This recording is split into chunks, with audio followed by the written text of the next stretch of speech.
Ito ang mainit na balita at trending ngayon sa mundo ng social media. Matapos ipagpilitan ni Escudero na itago si Bato at ang pilit na ipitin ang impeachment ni Inday, abay ginulpe ng batikos itong si Cheese ng Taong Bayan. Kaya naman biglang bumawi itong si Escudero matapos sinupalpal si Inday Sara na gustong guluhin ang Pilipinas dahil pilit na isinasama ng mga Duterte ang AFP at PNP sa lahat ng kanilang issue upang linlangin ang taong bayan at pabagsakin ang ating gobyerno. Hindi ko rin maintindihan yung concern na yun ng ating Vice President.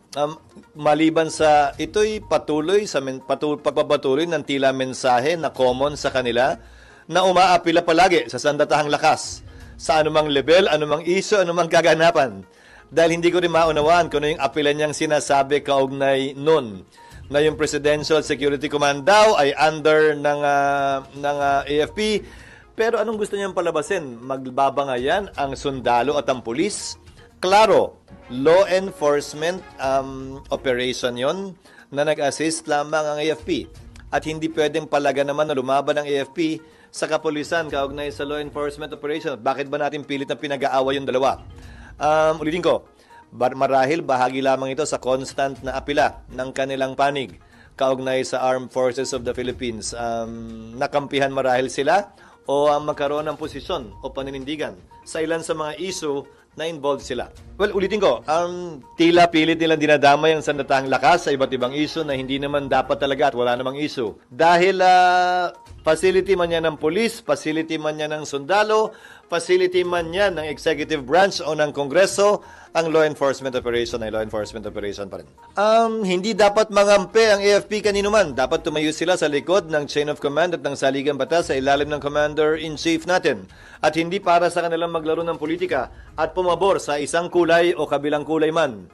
At sana, tigilan na rin yan ng magkabilang panig kaugnay sa panunuyo sa ating sandatahang lakas dahil hindi natin ginugusto, hindi natin gusto na sila ay manghimasok kada na lamang may hindi pagkakaunawan ang mga politiko sa ating bansa. Hindi nila trabahong maging referee sa anumang issue politikal sa ating bansa. Normal siguro dahil siyempre maraming nalungkot, maraming nagalit, maraming nainis na kapanalig, kakampi ng pamilya Duterte. Rason para maglabas sila ng kanilang hinanaing at sama ng loob. Pero hindi pa rin lisensya yun para sa akin na gumawa ng mga inventong kwentong pinapasa nila bilang katotohanan. Ulitin ko, hiwalayin natin ang opinyon sa pagpepedel, pagpapalabas ng impormasyon na sinasabi nilang totoong balita o totoong nangyari. Matapos naman mapikon ni Marcoleta sa isang matapang na makamarkos na gustong ipatawag sa kamera, abay heto at muling sinapok ang pambansang si Mangot. Alam niyo mga kababayan, ano kaya ang tingin ni Marcoleta sa sarili niya? Baka naman Marcoleta, unang-una, ang sinasabi ko totoo. Kesa sa sinasabi mo.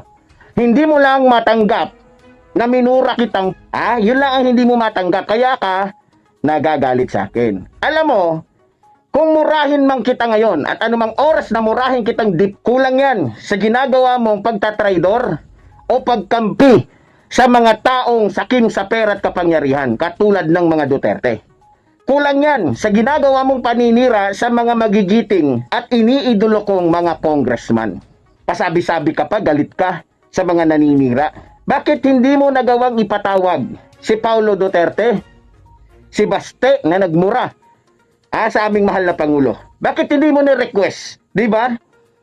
Bakit hindi mo ni-request? Mas viral yung pagmumura ni Baste sa aming mahal na Pangulong Ferdinand Marcos Jr. Bakit hindi mo nabanggit doon na kinakailangan yung mga taong katulad, lalong-lalo na public servant ka, isa kang mayor, di ba? Hindi dapat ganon, hindi dapat naninira sa administrasyon. Galit ka kasi sinasabi mo sinisiraan kita. Siraulo ka pala eh. Kung tutusin, kayo to. Kayo ang madalas na naninira. Hindi lang kayo mapatawag sa kamera dahil nga naman mayaman kayo. Kasi nga naman, ma-impluensya kayo. Hindi katulad ni Pepanyo Labrador na isang simpleng tao, isang mahirap na tao na kaya nyo lang, di ba? Kaya nyo pag-usapan dyan sa kamera. Sa atin namang mga mambabatas, huwag niyong kalimutan na isa sa balakit at isa sa tinik ng Quadcom, isa sa pumipigil at kumukontra sa inyo, yung malaking mata na yan. Kaya kung ako sa inyo dyan sa Quadcom o sa Tricom, Huwag yung pansinin niyang tarantado na yan. Sinisiraan kayo. Naririnig niyo naman, di ba? Dahil tinanggal niyo siya sa pagiging membro ng komite. Ang dami niyang sinabi tungkol sa inyo, pinalabas nila. Pinalabas nila.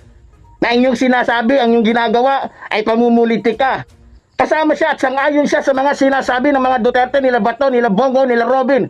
Tapos sasabihin mo, Marco Beta, hindi ka sangayon sa naninira. Never mo ako matatakot, Marco Beta. Kaya hindi nakataka-taka.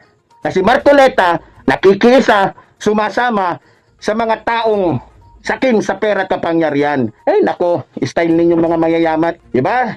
Pero hindi natin nilalahat. Dahil tulad ng sinasabi ko, ako ay kaisa ng mga magigiting na congressman dyan. Katulad ni Congressman Abante, Congressman Ako, at sino pa ba? Paduano. Yan yung mga iniidolo natin eh. So, ganun pa man, kung sino man ang dapat tanungin tungkol sa kanyang paninira, dapat ikaw yun, Marcoleta, hindi ako. Just want to ask, kasi may mga kumakalat po ngayon sa social media post at it says, Duterte gave the Marcoses dignity to come back while PBBM gave him a death sentence in a foreign land. Reaction po dito ng palasyo, ma'am? O kung may reaction din po si Pangulo dito? Ang nagpabalik po kay Pangulong Marcos ay ang taong bayan po. Hindi po iisang tao. Pinakita po ni dating Pangulong Marcos kung ano ang kakayanan niya. Kung inyo pong matatandaan, hindi po ba mismo ang dating Pangulong Duterte ang hindi naniniwala kay Pangulong Marcos?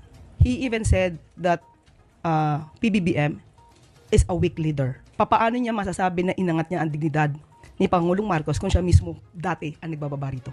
Sabi po ni Senator Robin Padilla sa kanyang Facebook Live, hinihigpitan na ng mga otoridad sa bansang The Netherlands ang mga supporter ni dating Pangulong Duterte. May mensahe po ba o apela ang Malacanang sa mga Pilipino doon?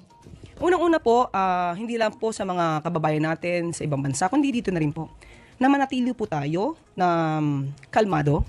Hinahayaan lang po natin na umandar ang batas at ang hustisya. Kung meron man pong paghihigpit na nagaganap sa bansang Netherlands, ay hindi na po ito natin sakop. Ito po ay pinapatupad lamang po siguro ng bansang Netherlands ang kanilang batas doon. Yusek, what is your reaction about the growing list of dubious confidential fund recipients of VP Sara Duterte?